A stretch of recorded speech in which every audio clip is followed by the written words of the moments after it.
Welcome friends, आज के video में हम देखेंगे BSPHCL टेक्नीशियन ग्रेड 3 का क्वेश्चन। दोस्तों, अभी तक जितने एग्जाम में पूछे गए सारे प्रश्नों को देखते हुए यह वीडियो बनाया जा रहा है। यह दो पार्ट में है। आपको 1 से 100 तक आपको पहला पार्ट है और 101 से 200 तक दूसरा पार्ट है। और ये दोनों वीडियो आपको इसके जस्ट बाद आपको 30 मिनट बाद ये 101 से 200 तक के क्वेश्चन मिलेंगे और इनसे आपके एग्जाम में लगभग 15 से 30 नंबर तक पूछे जाने की संभावना है। इसलिए जितना हो सके इस वीडियो को अपने दोस्तों में शेयर करें और आप भी इस वीडियो को देखकर ही एग्जाम हॉल में जाएं।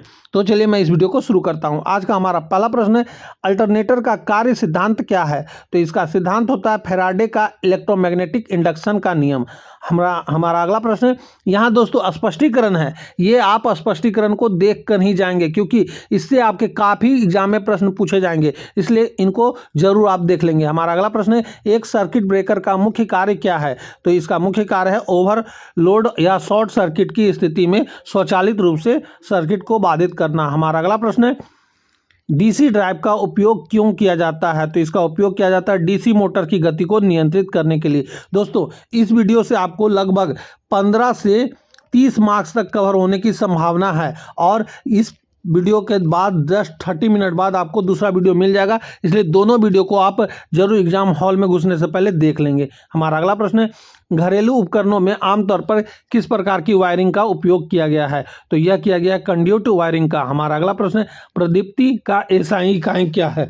तो इसका एसआई इकाई होता है लक्स। हमारा अगला प्रश्न है, सिंक्रोनस मोटर की गति को क्या कहा जाता है? तो सिंक्रोनस गति कहा जाता है। हमारा अगला प्रश्न है, 3 चरण इंडक्शन मोटर में स्लिप की गणना कैसे की जाती है? तो यह सिंक्रोनस गति माइनस रोटर गति बटा में सिंक्रोनस गति, इससे किया जाता है। हमारा अगला प्रश्न है, ट्रांसफार्मर वाइंडिंग में आमतौर पर किस सामग्री का उपयोग किया जाता है? तो इसमें किया जाता है तांबा का उपयोग। हमारा अगला प्रश्न है, VFD वेरिएबल फ्रीक्वेंसी ड्राइव का उपयोग एसी मोटर में क्यों किया जाता है? तो यह इसलिए किया जाता है कि मोटर की गति को नियंत्रित करने के लिए। हमारा अगला प्रश्न है, भूमिगत केबलिंग का मुख्य लाभ क्या है? तो इसका मुख्य लाभ है मौसम की स्थिति से सुरक्षा। दोस्तों, इस वीडियो से आपके लगभग 15 से 30 मार्क्स पूछे जाने की संभावना है और इसके जस्ट बाद आपको 30 मिनट के बाद एक और वीडियो मिलेगा। उन दोनों वीडियो को आप एग्जाम हॉल में घुसने से पहले जरूर देख लेंगे क्योंकि इससे आपके एग्जाम में बहुत सारे प्रश्न बनने वाले हैं।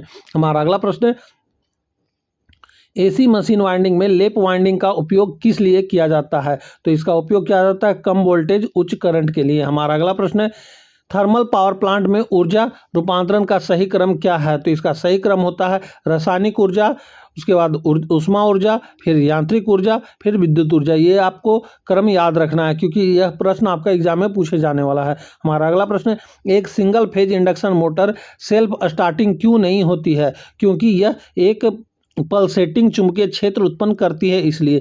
हमारा अगला प्रश्न है, मशीन कंट्रोलर पैनल में MCB का क्या कार्य है? तो इसका कार्य होता है ओवर करंट और शॉर्ट सर्किट से सुरक्षा प्रदान करना। हमारा अगला प्रश्न है, हाइड्रो इलेक्ट्रिक पावर प्लांट में पेन स्टॉक का क्या कार्य है? तो इसका कार्य होता है बांध से टरबाइन तक पानी ले जाना। हमारा अगला प्रश्न है, इंडस्ट्रिक वायरिंग में अर्थिंग का क्या अर्थ होता है? तो इसका अर्थ होता है लीकेज करंट से मानव उपकरणों की सुरक्षा करना। हमारा अगला प्रश्न है, डीसी मशीन वाइंडिंग में कम्यूटेटर का क्या कार्य है? तो इसका कार्य होता है आर्मेचर में उत्पन्न एसी को डीसी में बदलना। हमारा अगला प्रश्न है, एक अल्टरनेटर के स्टेटर में उत्पन्न ईएमएफ की आवृत्ति किस पर निर्भर करती है? तो यह निर्भर करती है पोल की संख्या और रोटर की गति पर, दोनों पर निर्भर करती है। दोस्तों, यह प्रश्न आपके एग्जाम में पूछा ही जाएगा, इसलिए इसे याद रखिएगा। पोल की संख्या और रोटर की गति दोनों पर निर्भर क्या करता है? एक अल्टरनेटर के स्टेटर में उत्पन्न ईएमएफ की आवृत्ति। दोस्तों, और इस वीडियो से आपके लगभग 15 से 30 मार्क्स पूछे जाएंगे, इसलिए जितना हो सके इस वीडियो को अपने दोस्तों में भी शेयर कर दें और इन वीडियो का स्पष्टीकरण आप जरूर एग्जाम में हॉल में घुसने से पहले पढ़ के ही जाएंगे क्योंकि इससे काफ़ी प्रश्न आपके एग्जाम में पूछे जाने की संभावना है। हमारा अगला प्रश्न है, गैर पारंपरिक ऊर्जा स्रोत का एक उदाहरण कौन सा है? तो यह सौर ऊर्जा है। हमारा अगला प्रश्न है, विद्युत शक्ति के पार्श्व में उच्च वोल्टेज का उपयोग क्यों किया जाता है? तो इसका उपयोग किया जाता है लाइन लॉस को कम करने के लिए। हमारा अगला प्रश्न है, सिंक्रोनस मोटर को कभी कभी पावर फैक्टर सुधार के लिए क्यों उपयोग किया जाता है? तो इसका उपयोग किया जाता है क्योंकि इसे ओवर एक्साइटेड करके लीडिंग पावर फैक्टर पर चलाना जा सकता है। हमारा अगला प्रश्न है, सर्किट ब्रेकर में की ब्रेकिंग कैपेसिटी को किसमें मापा जाता है? तो इसे मापा जाता है एमवीए मतलब मेगा वोल्ट एम्पियर में। हमारा अगला प्रश्न है, एक 3 चरण इंडक्शन मोटर में रोटर और स्टेटर चुंबकीय क्षेत्र के बीच का कोण क्या कहलाता है? तो यह कहलाता है टॉर्क एंगल। हमारा अगला प्रश्न है,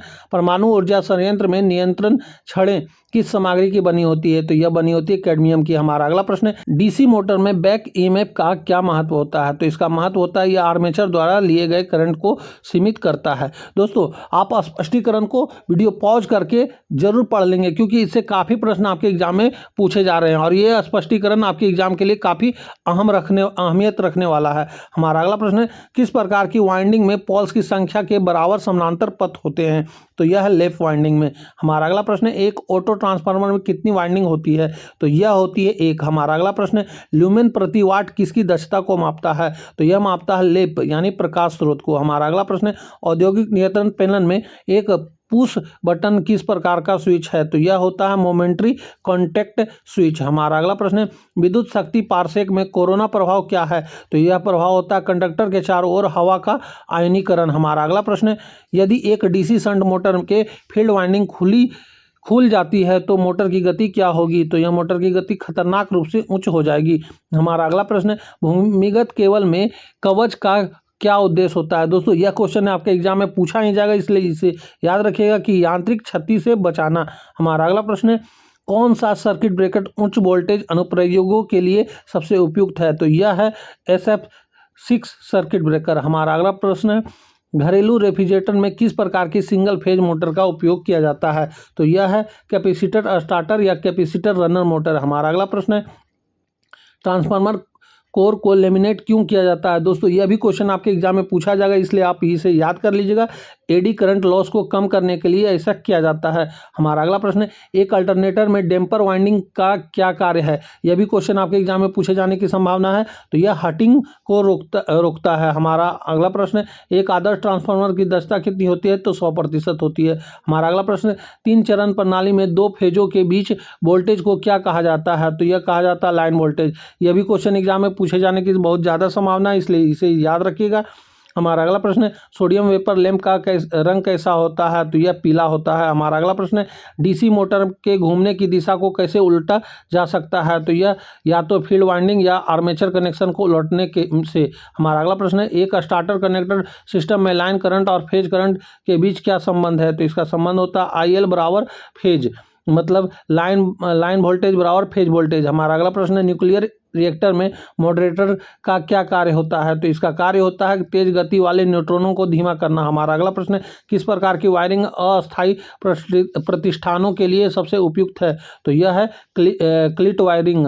हमारा अगला प्रश्न है, यदि एक इंडक्शन मोटर की एयर गैप को बढ़ा दिया जाए तो क्या होगा? तो यह होगा मैग्नेटिक करंट बढ़ जाएगा और पावर फैक्टर खराब हो जाएगा। हमारा अगला प्रश्न है, एक सीलिंग फैन में किस प्रकार की मोटर का उपयोग किया जाता है? तो यह किया जाता है परमानेंट कैपेसिटर मोटर का।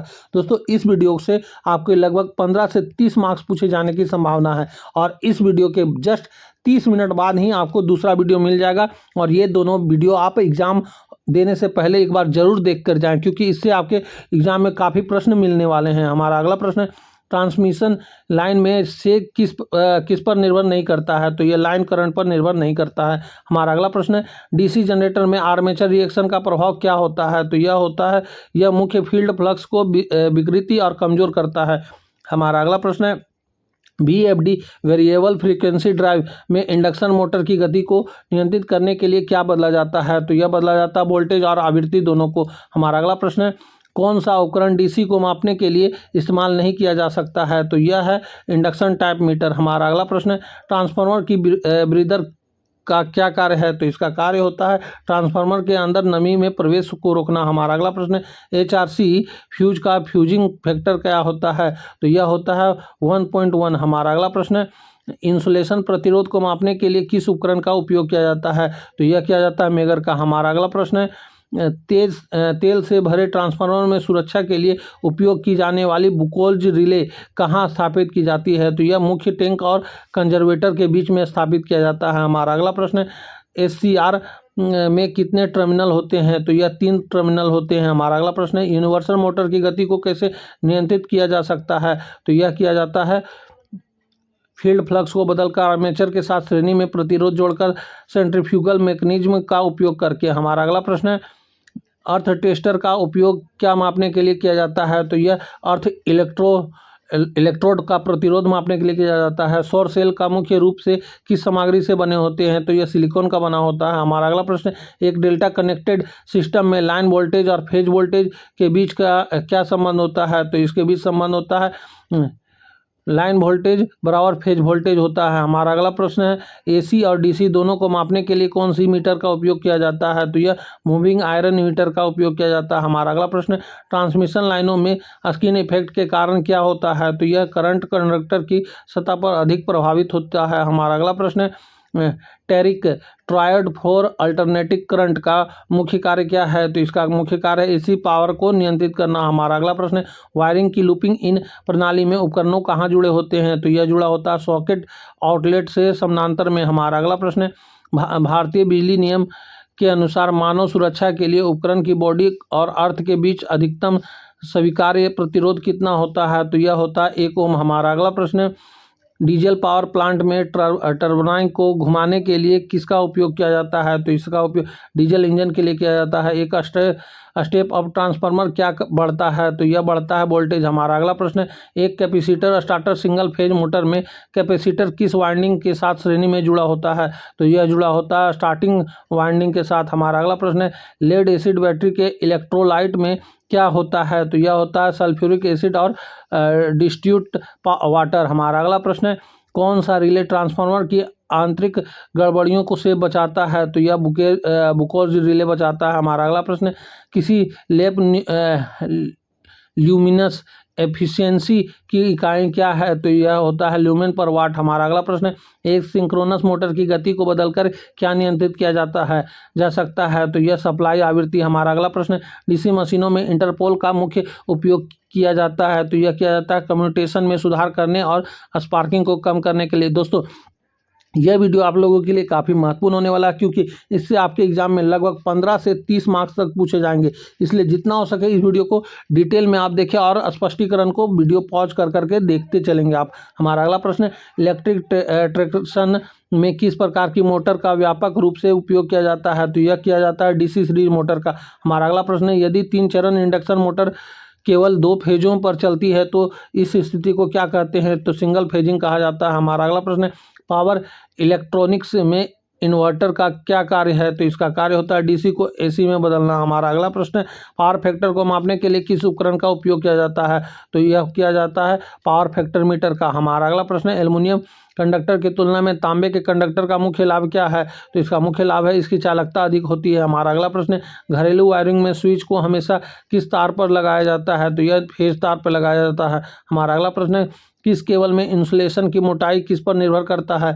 तो यह वोल्टेज रेटिंग पर निर्भर करता है। अल्टरनेटर के रोटर को कौन सी सप्लाई दी जाती है? तो यह DC सप्लाई दिया जाता है। हमारा अगला प्रश्न एक अच्छे इंसुलेटर का गुण क्या होना चाहिए? तो यह होता है उच्च इलेक्ट्रिक स्ट्रेंथ और उच्च प्रतिरोधकता। दोस्तों यह भी क्वेश्चन एग्जाम में पूछे जाने की बहुत ज़्यादा संभावना है। हमारा अगला प्रश्न मूविंग कॉइल इंस्ट्रूमेंट का स्केल कैसा होता है? तो यह होता है लीनियर एक समान। हमारा अगला प्रश्न किस प्रकार का पावर प्लांट पर्यावरण के लिए सबसे कम हानिकारक है? तो यह होता है हाइड्रो इलेक्ट्रिक पावर प्लांट। हमारा अगला प्रश्न 3 फेज सप्लाई में फेजों का सही क्रम क्या होता है? तो यह होता है RYB।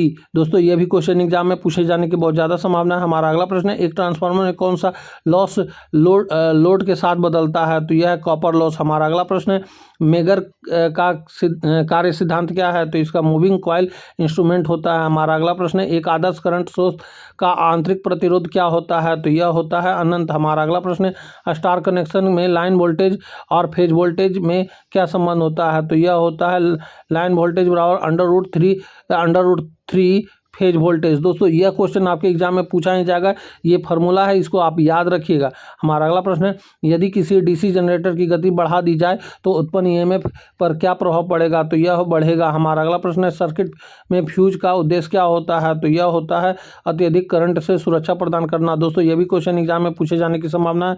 हमारा अगला प्रश्न विद्युत ऊर्जा की वाणिज्यिक इकाई क्या है? तो इसकी वाणिज्यिक इकाई होती है किलोवाट घंटा। हमारा अगला प्रश्न है, एक पूर्ण भार इंडक्शन मोटर का पावर फैक्टर आमतौर पर कैसा होता है? तो यह होता है लैगिंग। हमारा अगला प्रश्न है, किस मोटर का स्टार्टिंग टॉर्क सबसे खराब होता है? तो यह शेडेड पोल मोटर का स्टार्टिंग टॉर्क सबसे खराब होता है।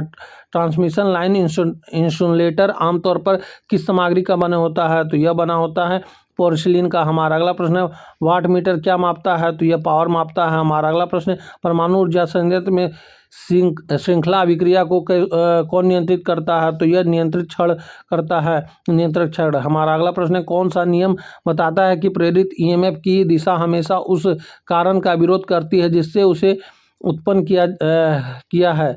तो यह है लेज का नियम। हमारा अगला प्रश्न है, एक अच्छे अर्थ कनेक्शन के लिए अर्थपीठ में नमक और चारकोल क्यों मिलाया जाता है? तो यह मिलाया जाता है मिट्टी की चालकता बढ़ाने के लिए। हमारा अगला प्रश्न है, यदि एक अल्टरनेटर का एक्साइटेशन बढ़ा दिया जाए तो उसका पावर फैक्टर क्या प्रभाव पड़ेगा?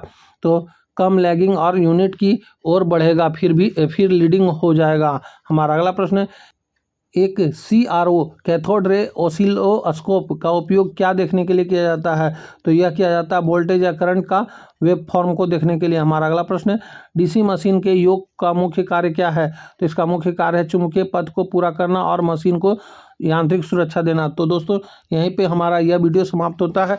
इस वीडियो के जस्ट 30 मिनट के बाद आपको एक और वीडियो मिलेगा और ये दोनों वीडियो आपके एग्जाम के लिए काफ़ी महत्वपूर्ण होने वाले हैं, क्योंकि इससे आपको 15 से 30 मार्क्स तक कवर होंगे। पर दोस्तों आप स्पष्टीकरण एकदम अच्छे से पढ़ लेंगे, क्योंकि इससे ही आपके क्वेश्चन बनेंगे। तो अब हम आपसे मिलेंगे अगली वीडियो में, तब तक के लिए जय हिंद, वंदे मातरम।